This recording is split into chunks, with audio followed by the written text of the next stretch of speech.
Attendre que la porte se ferme. Oui, bien sûr, pas de problème. Alors, je veux juste attendre. Oui. Alors, bonjour tout le monde. Ça y est, hein, François Legault l'attendait depuis un bout de temps. Sa loi spéciale, elle était déjà écrite. Moi, je soupçonne que même sa vidéo était déjà tournée à l'avance, puis il attendait juste le bon moment pour lui pour la publier. C'est ça, François Legault, il est incapable de gérer aucun problème au Québec sans créer le chaos, sans créer de la chicane, sans attaquer des boucs émissaires. C'est ça qu'il fait. Hein? Les sondages sont bas. Les Québécois lui disent on n'a pas confiance en lui. Quand ses projets aussi, hein, pour un gouvernement qui se dit un gouvernement de l'économie, Northvolt, Lion électrique, d'autres projets économiques échouent les uns après les autres. Quand il y a les fiascos dans la transformation numérique où est-ce qu'il y a un gaspillage de centaines, même de milliards de dollars de l'argent des Québécois, mais qu'est-ce qu'il fait François Legault pour faire diversion sur les mauvaises nouvelles? Bien, il nous sort la loi de la matraque contre les médecins, une loi spéciale. C'est ça la méthode de François Legault à laquelle il nous a habitués. Ça fait 7 ans qu'il est au pouvoir, 8 bâillons en 7 ans. C'est ça sa moyenne au bâton, c'est ça sa moyenne de la matraque, comme le disait Vincent. C'est ça le legs de François Legault. Et malheureusement, ce qu'il fait en ce moment, là, ce bras de fer qu'il joue avec les médecins depuis le début, depuis le jour 1, ben, ça ne donne pas plus de soins, ça ne donne pas plus d'accès aux soins aux patients. C'est extrêmement malheureux. Merci Rouba. Ben, oui, pour rester dans le même ton, puisqu'on va passer les prochaines 48 heures là-dessus, j'ai bien l'impression, de jour et de nuit. Un autre bâillon, comme Rouba l'a dit, ça commence à être assez désagréable comme façon de gouverner. Le gouvernement de la CAQ utilise l'Assemblée nationale comme son bâton armé. Quand ça ne fait pas son affaire, il proroge, il amène des projets de loi, il ne ramène pas les projets de loi. Après ça, bâillon sur bâillon, quand ça ne fait pas son affaire. C'est pas comme ça qu'on devrait fonctionner. Et puis, c'est cousu de fil blanc. C'était écrit depuis le jour 1 que ça ne marcherait pas avec les médecins, notamment parce qu'il y avait le projet de loi 106 qui pendait au-dessus de la tête des médecins comme l'épée de Damoclès, et tout le monde le savait que ça ne fonctionnerait pas. D'ailleurs, je ne pense pas que le ministre voulait que ça fonctionne.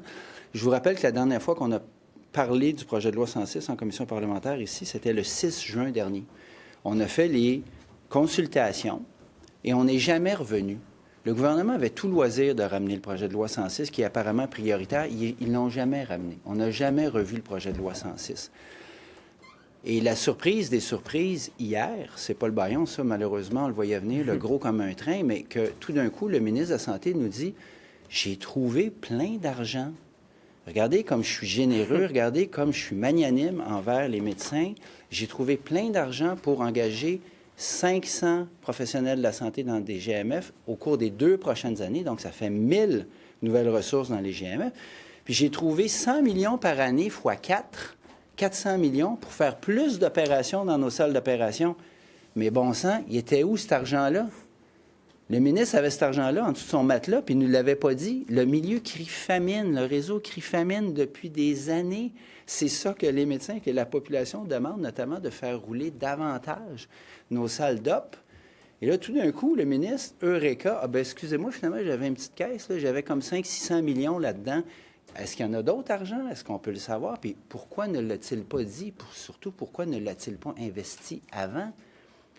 Il gardait ça dans sa petite poche, dans sa petite caisse, comme argument de négociation. C'est complètement irresponsable. C'est complètement irresponsable. Là, en plus, ils vont nous foutre un autre bâillon qui va faire seulement qu'envenimer encore les relations déjà pourries avec les médecins. Je vois rien de bon pour les patients là-dedans. Puis c'est pour ça qu'on est ici, c'est pour les patients. Quelle collaboration vous allez faire, vous allez offrir au gouvernement dans les prochains jours? Vous savez, dans un bâillon, il n'y a pas beaucoup de collaboration. Là. Renoncer à l'étude détaillée, de faire certains aménagements pour que ça aille plus vite, par exemple. Madame Lévesque, là, ça, je vais vraiment laisser ça au leader parce que vous savez comment ça fonctionne ici, puis c'est vraiment la prérogative de notre leader puis des autres leaders. La CAQ ne nous a pas habitués à beaucoup de flexibilité. Cela dit, là, les dernières fois, ils nous proposaient là, de nous donner une motion de plus. Je vais laisser les leaders gérer ça, mais sur le fond, ça ne change rien. Qu'on a encore une fois un autre bâillon, qu'on va matraquer une association professionnelle que sont les médecins, ça ne donne rien pour les patients. Demandez-vous quand même aux médecins de lever leurs moyens de pression? Oui, je l'ai demandé. Je l'ai demandé depuis plusieurs jours. Et je pense même que les médecins spécialistes, en particulier, se seraient rendus service s'ils l'avaient fait avant hier. Ils auraient pu être l'adulte dans la pièce puis dire, regardez, nous autres, on va prendre nos responsabilités, parce que c'est vrai qu'il y a des diplomations à risque. Puis les résidents, là, les futurs médecins, là, ils sont pris entre l'herbe et l'écorce parce qu'ils sont en soutien de leurs futurs collègues, ça va de soi, puis c'est eux qui vont souffrir des mauvais projets de loi de la CAQ. Mais d'un autre côté, ils n'ont pas fait toutes ces études-là pour se retrouver à se tourner les pouces, aller flipper des burgers cet été alors qu'ils pourraient être médecins. Je l'avais demandé aux médecins de le faire. Maintenant, il y a de la négo là-dedans, mais c'est parce que la négo, ça se passe sous d'habitude, ça se passe à la table de négo. Le gouvernement est arrivé à la table de négo avec sa matraque, qui est la loi 106, et puis ça fait dérailler le train avant même qu'il sorte de la gare. On comprend que vous êtes déçu que l'argent n'ait pas été investi avant, mais dans l'offre qui a été déposée hier, qu'est-ce qui n'est pas bon? Ah, mais non, mais c'est très bon qu'on mette plus d'argent, mais pourquoi ne l'a-t-il pas dit avant? Oui, mais l'offre a été déposée, elle a été refusée sur le champ. Qu'est-ce qui est pas bon dans l'offre qui a été déposée hier? Mais là, si vous me parlez que l'argent que le ministre veut mettre de plus, notamment dans les salles d'opération, je pense qu'il parle des salles d'opération publiques, là, j'espère, là, ça, je m'en réjouis. Mais pourquoi est-ce que ça... Pourquoi pas dû... Ouais, mais les médecins ont refusé l'offre en général. Je pense pas que les médecins, puis je parle pas pour eux, là, mais je pense pas que les médecins vont refuser de faire plus d'opérations dans les salles d'opération qui tournent au ralenti. Ça ne marchait pas avec cette offre-là? Bien, le gros nœud d'achoppement en ce moment, là, c'est la loi 106 qui veut dicter certaines règles aux médecins qui ne sont pas d'accord. Puis moi, je suis pas arbitre. Qui excluait la loi. Je ne suis pas sur la loi 106. Je ne suis pas arbitre dans le dossier. Ce que je dis, c'est qu'une négociation, ça se passe à la table de négociation. Le gouvernement avait tout loisir de ramener le projet de loi 106. Imaginez, là, aujourd'hui, là, on est à la 5e journée de la nouvelle session. C'est seulement la 5e, peut-être vous avez l'impression que ça fait 2 mois qu'on est ici, puis moi aussi, là, mais c'est la 5e journée de la nouvelle session. On ne peut pas dire qu'on a beaucoup travaillé, là. On ne peut pas dire qu'on a passé trop d'heures sur le projet de loi 106. Ils ne l'ont jamais ramené. Ah, c'était cousu de fil blanc. Il avait décidé ça. De toute façon, François Legault se lève la nuit pour haïr les médecins. Ça fait 25 ans qu'il dit qu'il veut casser du médecin. Il va peut-être finir par y arriver, mais ce qui va casser encore plus, c'est le réseau de la santé. En même temps, les Québécois trouvent que ça leur coûte bien cher pour pas tant de services que ça. Donc, l'idée d'imposer des conditions, des obligations aux médecins, on oublie ça. Non, ça se passe à la table de négo, ça. En même temps, on a l'impression que ça a été essayé dans le passé, puis que ça n'a pas donné de résultats. Les lois spéciales aussi, ça a été essayé dans le passé, puis généralement, ça donne de très, très, très mauvais résultats. On est toujours mieux avec une mauvaise entente négociée qu'une loi spéciale imposée. Ça, c'est une règle assez basique là, dans le domaine des négociations de travail. Ensuite, moi, je me pose une question. François Legault, là, ça fait 10 ans qu'il dit qu'il veut revoir le mode de rémunération des médecins. C'était sa deuxième ou son premier ou son deuxième engagement électoral en 2018. Mais pourquoi diable ne l'a-t-il pas fait avant? Pourquoi attendre à 11 mois avant les prochaines élections, alors qu'il est vraiment dans le trouble, pour là se chercher des coupables puis dire, bien là, je vais taper sur les médecins? Mais s'il voulait le faire avant, moi, j'aurais été... Moi, je suis tout à fait disponible. Je peux jaser de la rémunération des médecins le jour et nuit s'ils veulent. Bien, je veux juste ajouter un point là-dessus. C'est ça, elle est où l'urgence? Je veux dire, on a été convoqués, on vient d'avoir le courriel de convocation pour demain. Il n'y a même pas la réponse de tout le monde, là, parce qu'il y a une autre fédération qui n'a pas répondu. Il était déjà décidé, tout était déjà décidé. Il attendait juste le moment où est-ce qu'il dit, je vais faire mon Rocky, je vais montrer les gros bras pour montrer que c'est moi qui mène, puis moi, je vais régler la situation. Mais pourquoi c'est si urgent? Tu dis, ça fait 10 ans qu'il le promet, ça fait 7 ans qu'il est au pouvoir. C'est lui qui a les rênes du pouvoir. Il aurait pu décider ça dès la première année, dès la deuxième année, puis on aurait pu en discuter. Pourquoi? Elle est où l'urgence de le faire là? Pourquoi est-ce que demain, finalement, vous allez rester ici demain avec une loi spéciale? Elle est où l'urgence? Pourquoi on n'aurait pas attendu quelques semaines pour siéger? Vous dites que ça nourrit son image de Rocky. Bien, c'est ça que lui veut faire.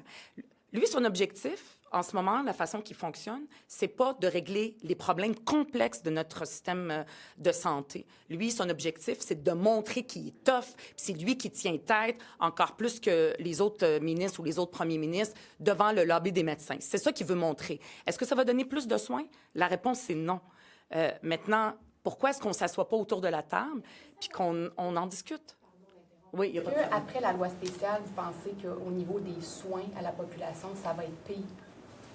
Bien, on est inquiet. Vous avez remarqué qu'hier, autre nouveauté, là, il suspend pendant 2 ans la principale application de 106, c'est-à-dire les pénalités. Alors, à quoi bon l'hyper-urgence de 106, puisqu'il le vide pendant 2 ans de son essence? S'il voulait juste demander aux médecins de cesser les moyens de pression, nous aurions été d'accord et nous l'avions dit. Mais là, il dépose un projet de loi dont la principale clause est mise sur la glace pendant 2 ans. Alors, vous n'aurez pas de changement. Le seul changement, c'est que la guerre avec les médecins va encore s'envenimer. Les relations vont être encore pires qu'avant si la chose est possible. Dans votre Les compréhension, libéraux parlent de démobilisation, pardon. Est-ce que vous pensez que ça Chez les médecins? Oui, chez les médecins. Ça va Ben, malheureusement, oui. Puis je fais attention quand je parle de ça. Je ne veux pas faire peur au monde. Puis je ne veux pas avoir l'air de souhaiter ça. Je ne le souhaite pas du tout. Je ne souhaite pas que ça aille plus mal. Ça va déjà assez mal. Mais je suis obligé de constater échec sur échec de ce gouvernement-là. Puis là, Roubal l'a dit, ça fait diversion, ça fait un bel écran de fumée parce que pendant ce temps-là, on ne parle pas d'autre chose. Nécessairement, on ne parle pas d'autre chose. C'est les priorités ici à l'Assemblée nationale. Une loi spéciale, un bâillon, c'est quand même un événement dans un Parlement. Puis pendant ce temps-là, bien, ça cache les ratés, notamment de Santé Québec. Allez voir le nouveau tableau d'indicateurs de Santé Québec. Il y a 80 de rouge là-dedans. Alors, les améliorations attendues, là, on les attend justement. Puis le ministre Dubé est le spécialiste pour pelleter par en avant. Puis ça fait plus de 5 ans qu'il est ministre de la Santé, puis ça fait 5 ans qu'il nous dit « Attendez, ça s'en vient, là, ça s'en vient. » Mais ça s'en vient pas, ça s'en vient jamais. La loi 15, là, la loi 15, c'est... La loi 15, elle a été adoptée sous le bâillon? Bien sûr. Ah oui, Ça fait combien de temps, là? ça fait 2 ans. Est-ce qu'on a vu une amélioration? Est-ce que les gens ont plus d'opérations rapidement? Est-ce que les urgences sont vite? C'est ça qu'on nous promettait. C'est pour ça que c'était urgent là, de nous l'imposer sous le bâillon. ils ont des progressions là, pour ce qui est des opérations. Puis, Ben, Parce qu'il est envoyé au privé. Alors, imaginez le discours complètement schizophrénique de ce gouvernement-là qui continue cette semaine à ouvrir vers le privé. Puis là, tout d'un coup, qui nous dit « Ah, bien, regardez donc ça, j'ai plus d'argent pour le public. » En ce moment, on est en train de construire 8 salles d'opération à Santa Cabrini, là, dans ma circonscription. Aux dernières nouvelles, on n'était même pas sûr qu'on allait pouvoir les ouvrir à la bonne date parce qu'on n'était pas sûr d'avoir le personnel. Là, si vous me dites que Christian Dubé, soudainement, miracle, eureka, a trouvé l'argent pour faire fonctionner les salles de Santa Cabrini, je vais être le député le plus heureux des 125 ici. Mais ça sort d'où, cet argent-là? Et pourquoi ne nous l'a pas dit avant? J'aimerais ça le savoir. Puis les 8 salles d'opération de plus dont il parle, là, est-ce que c'est celle qu'on est en train de construire dans ma circonscription de Rosemont? J'espère que non. J'espère qu'il parle de plus de salles. Mais tout ça, c'est des lapins sortis du chapeau à dernière minute. C'est de l'improvisation. S'il y avait de l'argent, là, de lousse, là, pour faire fonctionner son réseau, c'est totalement irresponsable de l'avoir gardé. Au bout du compte, M. Marissal, les médecins veulent aussi plus d'argent. Ouais. Ils veulent des augmentations salariales quand même considérables. Là, c'est Ouais. près de 30 Ouais. Est-ce que c'est justifié? Non. Non. Moi, je pense que la réorganisation du travail passe avant les augmentations de salaire, mais ça passe pas par une matraque sur la tête des médecins. Ça aidera pas, ça aidera personne, ça. Et je vous rappelle aussi, par ailleurs, que dans le premier mandat de la CAQ s'est engagée à aller chercher 1 milliard de dollars dans la rémunération chez les médecins spécialistes. Ils sont allés chercher 450 millions, puis se sont pétés les bretelles. Bien, s'ils étaient vraiment allés chercher le milliard qu'ils voulaient aller chercher, puis s'ils avaient vraiment dépensé l'argent là, qu'ils sont allés récupérer dans la réorganisation des soins, bien, on n'en serait peut-être pas là. Mais non, je ne suis pas un partisan d'augmenter le salaire des médecins.